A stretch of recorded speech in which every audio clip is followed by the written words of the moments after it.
చూస్ country delight, live better. ఇప్పుడే country delight app ని download చేసుకోండి. ఉరుకులు పరుగులు పెడుతున్న ప్రస్తుత ప్రపంచంలో ఓలా, ఊబర్, ర్యాపిడో సేవలు పెరిగిపోయా. ఎక్కడికైనా వెళ్లాలంటే వీటి సేవలు వినియోగించుకోవాల్సిందే. సౌకర్యవంతమైన రవాణాతో పాటు తక్కువ ఛార్జీలు ఉండడంతో వీటి సేవలు రోజురోజుకు పెరిగిపోతున్నాయి. ఇటీవల బెంగళూరు మహానగరంలో బైక్ సేవల్ని అందించే వారిపై పరిమితులు విధించడంతో బెంగళూరు ప్రజలు ఎంత ఇబ్బంది పడ్డారో తెలిసిందే.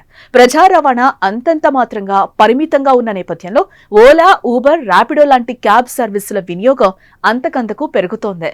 ఇదిలా ఉంటే ఈ సేవలకు సంబంధించి తాజాగా కేంద్రం ఒక కీలక నిర్ణయం తీసుకుంది.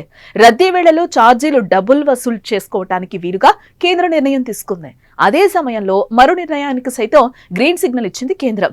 రద్దీ లేని సాధారణ వేళల్లో కనీసం మొత్తం 50% కంటే తక్కువ ఛార్జీ తీసుకోవద్దని స్పష్టం చేసింది. దీనికి సంబంధించిన కేంద్ర రోడ్డు రవాణా రహదారుల శాఖ స్పష్టమైన మార్గదర్శకాలను విడుదల చేసింది.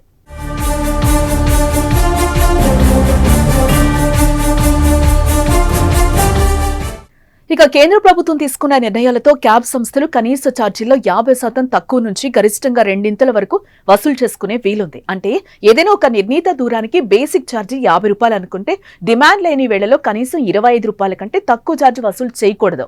అదే సమయంలో రద్దీ వేళల్లో గరిష్టంగా 100 రూపాయలకు మించి వసూలు చేయకూడదు. ఇప్పటి వరకు గరిష్ట ఛార్జీ 1.5 రెట్లు మాత్రమే ఉండేది. అంటే ఇప్పటి వరకు 75 రూపాయలు మాత్రమే వసూలు చేసే దానికి బదులుగా ఇక నుంచి 100 రూపాయల వరకు వసూలు చేసే వీలుంటుంది. ఇక క్యాబ్ బుక్ అయిన తర్వాత డ్రైవర్ సరైన కారణం చెప్పకుండా రైడ్ ను రద్దు చేసుకుంటే రైడ్ ఛార్జీల్లో 10% ఆ మొత్తం 100 రూపాయలకు మించకుండా ఫైన్ గా వేయొచ్చు. అదే సమయంలో ప్రయాణికులు రద్దు చేసినా ఇదే నిబంధనను వర్తించేలా నిర్ణయం తీసుకున్నారు.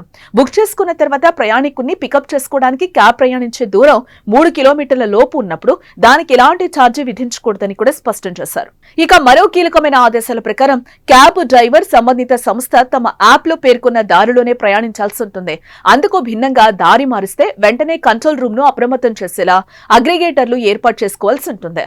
క్యాబ్ సంస్థలు ప్రయాణికుల కోసం కనీస బీమా 5 లక్షలు తీసుకోవాలి.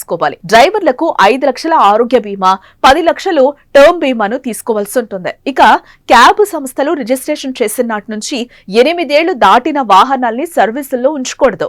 ప్రతి వాహనంలోనూ లొకేషన్ ట్రాకింగ్ పరికరాల్ని తప్పనిసరి అమర్చుకోవాల్సి ఉంటుంది. 2 వీలర్ల వాహనాల్ని క్యాబ్, టాక్సీ సేవల కోసం వినియోగించుకోవడానికి వీలుగా కేంద్రం అవకాశం ఇచ్చింది. ఇందుకు ఆయా రాష్ట్రాలు మార్గదర్శకాలు ఇవ్వాలని, ఆ సేవల్ని అందించే సంస్థల నుంచి ఛార్జీలు వసూలు చేసుకునేందుకు వీలుగా సూచనలు చేసింది.